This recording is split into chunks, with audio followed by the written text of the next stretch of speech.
25 సంవత్సరాల తర్వాత మీకు ఎలాంటి ఉద్యోగాలు ఇస్తే బాగుంటుంది, ఎలాంటి స్కిల్స్ ఇస్తే బాగుంటుంది, ఏ ఒక్కనాడైనా ఆలోచించాడా? యువ ముఖ్యమంత్రి అంటే దేనికి? బంధులు పెట్టడానికి అది యువ ముఖ్యమంత్రి. మీ యువతకు చెయ్యని వాడికి మీరు వెంటబడే ప్రయోజనం ఏంటి? నా అభిమానులకు కూడా చెప్తా ఉన్నాను, నన్ను కాదని మీరు జగన్కి ఓటేశారు, మర్చిపోను. ఈ రోజున మీరు సఫర్ అవుతున్నారు, నేను కాదు. మీ భవిష్యత్తు కోసం వచ్చే నేను రోడ్ల మీదకి శుభ్రంగా కోట్లు సంపాదించుకునే మార్గాలు ఉన్నాయి నా దగ్గర, యాక్టింగ్ స్కిల్స్ ఉన్నాయి. అన్నీ కాదనుకొని ఎందుకు వచ్చాను? అరే నన్ను నేలే, మన మనుషులే, మన వాళ్ళే, తప్పన పెడితే నేను 2 చోట్ల ఓడిపోయాను. 2 చోట్ల బాధ లేదు, నిలబడ్డా. 2 చోట్ల ఓటమి బాధ మీకు ఎలా ఉంటుందో తెలుసా? ఒక ఎగ్జామ్ పోతే మీకు బాధ ఎలా ఉంటుందో విద్యార్థికి తెలుసు. అలాంటిది నేను 2 చోట్ల ఓడిపోతే నేను నిరాశ, నైరాశ్యం, బాధ ఉండింది.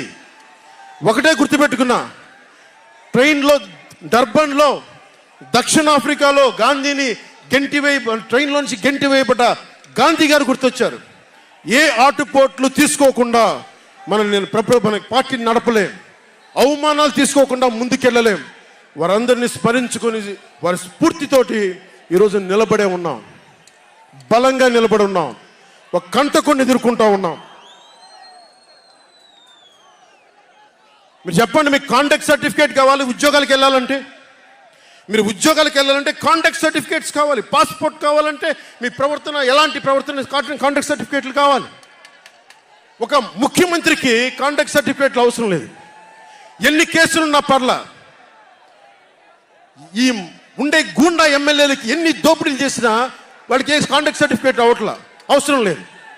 పోలీసు ఉద్యోగానికి వెళ్ళాలంటే కాంటాక్ట్ సర్టిఫికేట్లు, చిన్నపాటి ఉద్యోగం కావాలంటే కాంటాక్ట్ సర్టిఫికేట్లు. కానీ మనల్ని పాలించే ఈ వైఎస్ జగన్కి, వీళ్ళ అనుంగులైన ఈ దాష్టీకుల సమూహానికి కాంటాక్ట్ సర్టిఫికేట్ అవసరం లేదు. మనకి కాంటాక్ట్ సర్టిఫికేట్లు ఇచ్చే నాయకులు మనకంటే ఉన్నతంగా ఉండి తీరాలి. మీరు అలా కాకుండా దోపిడీగాళ్ళని, దొంగల్ని ఎన్నుకుంటే మనమే బాధపడాల్సి వస్తుంది. ఈ రోజున పొద్దున్నే పథకం కింద డబ్బులు ఇస్తాడు, సాయంత్రం సారా కింద పట్టుకోపోతాడు. జగన్ ఇచ్చేది చేయూత కాదు, చేతి వాటం. పొద్దున్నే డబ్బులు ఇస్తాడు, పొద్దున్నే పథకం కింద డబ్బులు, సాయంత్రం సారా కింద పట్టుకెళ్ళిపోతాడు. ఎక్కడైనా చూడు, డిజిటల్ పేమెంట్స్ లేవు, మొత్తం సారా డబ్బులు అంతా క్యాష్ డబ్బులు, మొత్తం క్యాష్ డబ్బులు.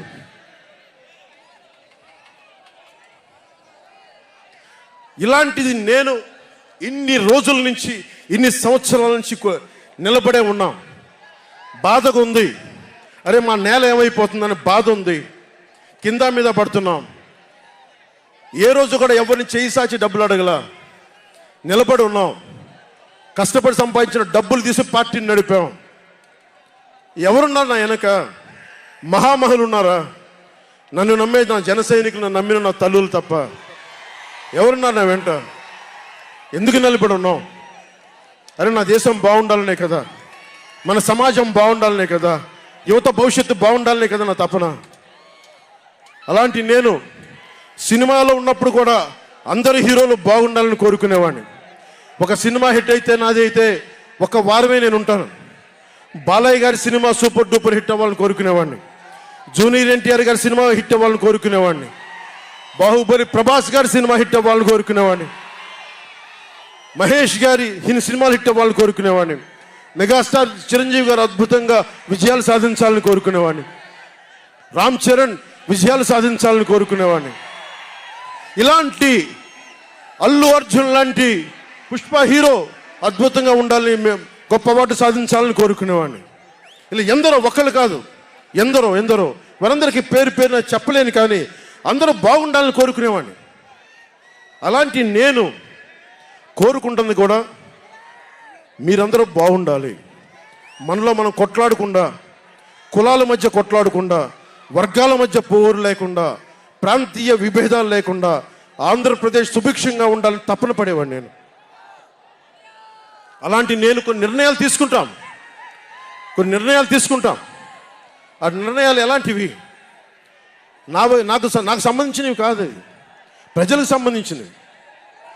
పొత్తులో భాగంగా నేను 24 స్థానాలు తీసుకున్నాను.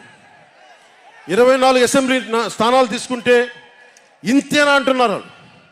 24ఏనా, ఇంతేనా? మనోళ్ళు కాదు, అవతలి వాళ్ళు. వాళ్ళకి తెలియట్లా.